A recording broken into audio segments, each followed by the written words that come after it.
Óscar Manco López, director de mercados, un docente de la Universidad Nacional, un experto en estos temas económicos y en análisis frente a los impactos de las realidades sociales, culturales, económicas del país frente a todo ese escenario macro y microeconómico. Profe, bienvenido, buenos días, gracias por acompañarnos en Consejo de Redacción. Muy buenos días, nuevamente gracias por la invitación. ¿Qué dice la realidad coyuntural de este país en este momento respecto a la economía?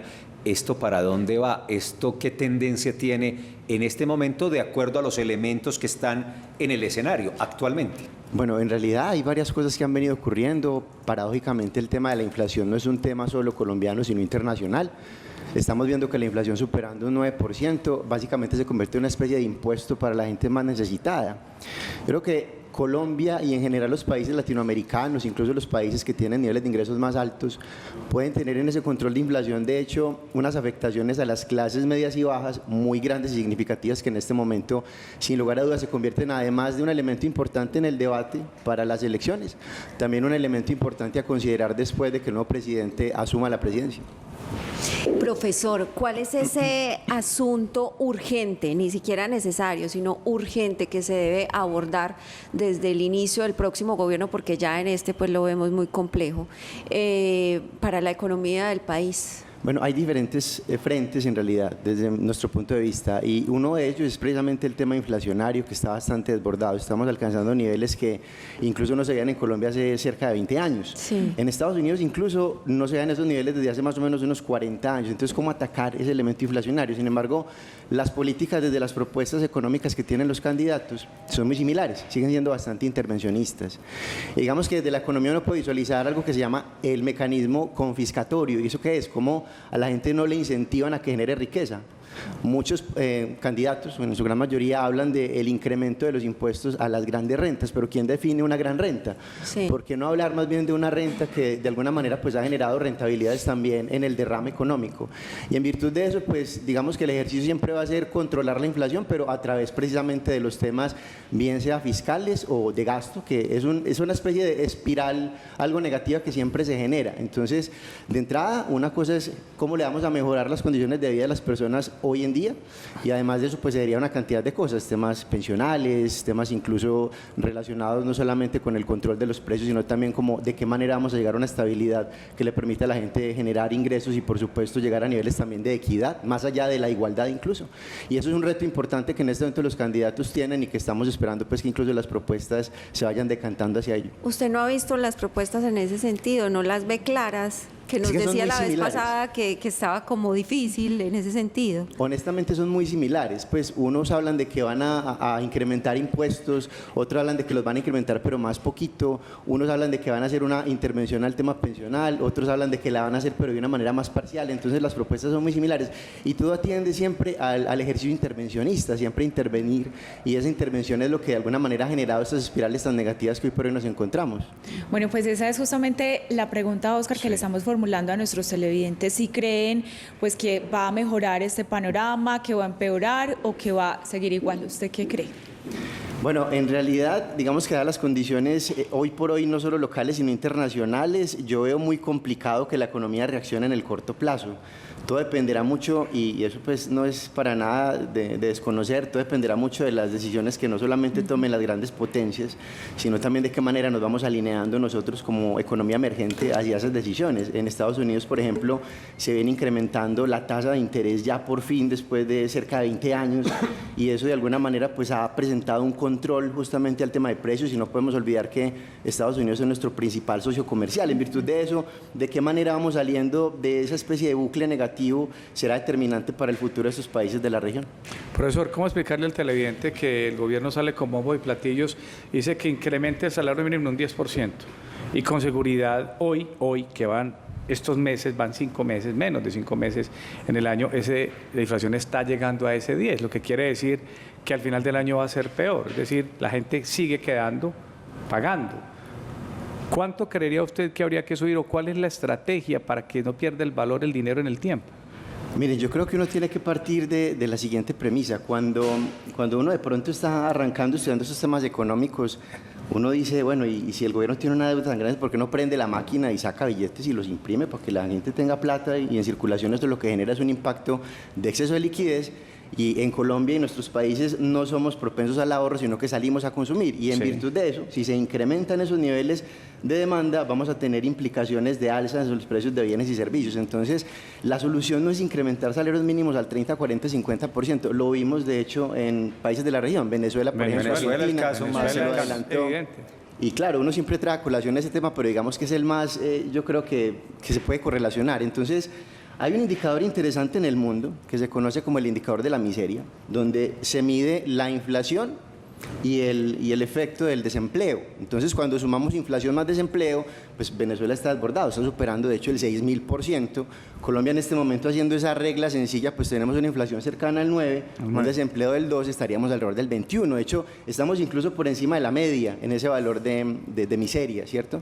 Pero Argentina, países africanos, Zimbabue, Siria, esos países sí que tienen indicadores de miseria muy elevados. Entonces no podemos hablar de que a través del incremento del salario mínimo vamos a suavizar la situación, cuando en realidad nosotros no somos propensos por el ahorro, y eso generaría un impacto de hecho negativo y nuevamente un bucle negativo dentro del ejercicio económico de las personas. Estos, Oscar, son asuntos, digamos, un poco macro. Hay unas realidades más territoriales, más puntuales, que afectan también la economía. Por ejemplo, el paro armado de 4 o 5 días que acabamos de pasar del Clan del Golfo, la situación de Medellín con una suspensión de alcalde, nombramiento y designación de otro. Asuntos como esos, más territoriales, más de ubicación geográfica, afectan también estos indicadores económicos. Por supuesto, claro. De hecho, por ejemplo, en Urabá se dieron cuenta ustedes que incluso el Día de la Madre lo postergaron para el próximo domingo. Así es. ¿Y eso qué implicaciones genera? Pues además de que a la gente, digamos, le ocasiona un hueco en sus finanzas, pues estamos hablando de pérdidas que en el Urabá están inicialmente cuantificadas, según la Cámara de Comercio de Urabá,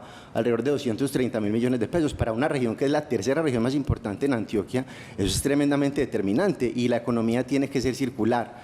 Ayer, por ejemplo, un taxista me decía, hombre, es que la economía es sencilla, si a mí me va bien en un día, yo tengo cómo sacar a mi familia el fin de semana al centro comercial, tengo cómo invitar a mis hijos a un helado el fin de semana. Si no me va bien, pues claramente no tengo cómo distribuir ese ingreso. En Urabá y en la región básicamente lo que ocurrió fue eso. Si tenemos una implicación negativa en los cruces de bienes y de productos, particularmente por el tema del orden público, pues claramente tenemos un encarecimiento en los precios. En regiones como el Urabá lo hemos visto. De hecho, se ha identificado ya que alrededor del 30% se incrementó solamente en ese tiempo, se incrementó la carne. Eso es una cosa que no solamente afecta a las personas de a pie, sino a todas las personas en general. Es decir, eso es una vaina transversal a todo el ejercicio económico.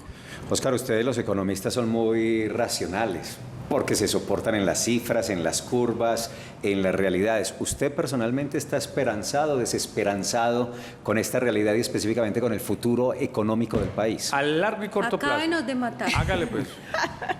Hace cerca de 2 semanas, un economista muy reconocido en Bogotá, el profesor Lora, escribió una columna. Eduardo Lora. Escribió una columna bien interesante donde decía que los economistas no sabían transmitir la emoción, cosa que sí hacen, de hecho, la mayoría de políticos, transmiten la emoción.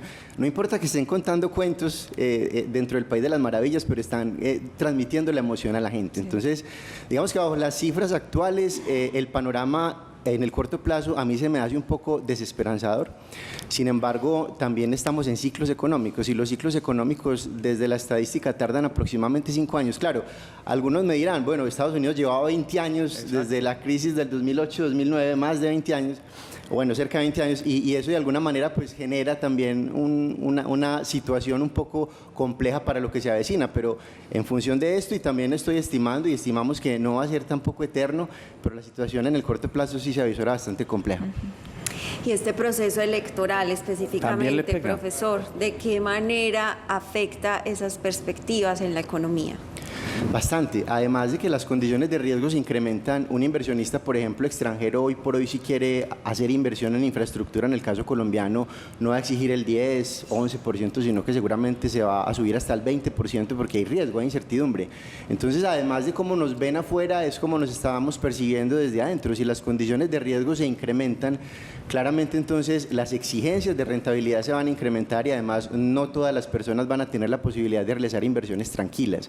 Una de las condiciones importantes en los escenarios, yo diría regionales, es permitir de hecho que el capitalismo se convierta en un capitalismo más social, pero de libre empresa, y de que entendamos que finalmente el que sabe ejecutar es el sector privado y el sector público se tiene que encargar es de administrar, no de ejecutar. Y eso es un problema grande históricamente en nuestros países, que de alguna manera pues va generando también impactos hoy por hoy como se van configurando las cargas desde el punto de vista electoral. Yo le voy a sumar, Oscar, un factor a ese tema de lo local. Las lluvias nos han afectado mucho y uno diría, Claro. bueno, pues puede estar aislado, pero no está tan aislado porque el tema de las afectaciones en los cultivos, en los alimentos, y eso pues también tiene una interferencia directa en la inflación.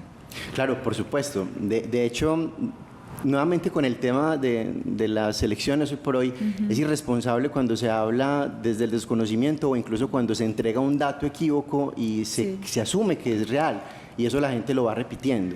Con el tema particularmente de la papa, Colombia, he escuchado declaraciones donde mencionan que Colombia importa el 70 y hasta el 50% de la papa, lo cual no es cierto. Colombia importa alrededor del 5 o 4% de la papa que se consume, y esa papa que entra es papa procesada, pues es papa de hecho de la que se consumen esos paquetes. Entonces, el tema, por ejemplo, del invierno, hoy por hoy ha tenido impactos positivos, particularmente en la papa, porque los cultivos, digamos que han tenido esa reacción positiva y, digamos, más dinámica para que se puedan entregar finalmente al consumidor. Entonces, digamos que son dos vías. Y además, también digamos que no solamente avisorando lo negativo, que tiene toda la razón, hay temas negativos por el ejercicio de lluvias y cultivos, pero también, por ejemplo, tenemos los embalses llenos, y eso ha permitido también que los niveles de energía y el precio de la energía no se nos incremente de manera desbordada, que también afecta, por supuesto, el bolsillo de la gente. Bueno, profesor, en este momento hay gente que está tomándose un tinto y viéndose y rascando de la cabeza.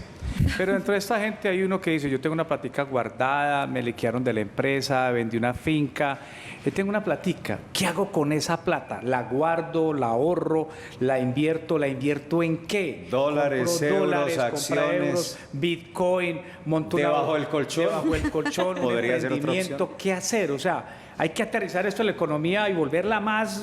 O sea, hay alguien que tiene liquidez, tiene ahorro muy escasos. Yo no, pero hay gente que sí. ¿Qué decirle a esa gente? ¿Dónde invertir? Bueno, en realidad eso dependerá mucho Sí. de las preferencias de riesgo que tenga la persona. Yo no le puedo decir a mi abuelita, por ejemplo, venga, cojamos su pensión y compramos Bitcoin. Eso Ah, sería no, bastante le da un complejo, ataque, ¿cierto? sí, sí. Claro. Claro. Entonces es más bien, primero identificar cuál es su perfil de riesgo. Lo que sí es cierto es que yo creo que todos los colombianos y colombianas tenemos un compromiso grande, y es que finalmente este país produce es con base en la clase media y cómo estamos impulsando nosotros el desarrollo económico. Yo invitaría a que en este momento definamos emprendimientos y hagamos ejercicios de emprendimiento desde el conocimiento que cada uno y cada una tenga, y además de lo anterior, pues a través de los niveles de riesgo que queramos identificar, porque hoy por hoy, por ejemplo, las acciones en Colombia con el tema de la No, OPA, grave. eso está muy muerto, es un mercado bastante Y paquidérmico. comprar propiedades de pronto puede ser. Lo que pasa es que las propiedades nuevamente digamos que tienen rentabilidades cercanas al 0.7% mensual.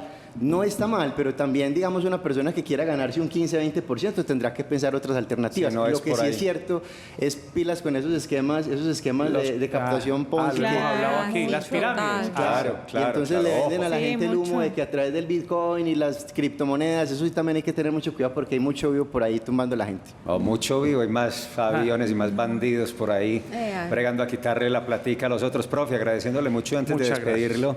Venga, juntos revisemos la opinión de los televidentes de Consejo de Redacción en las redes sociales esta mañana.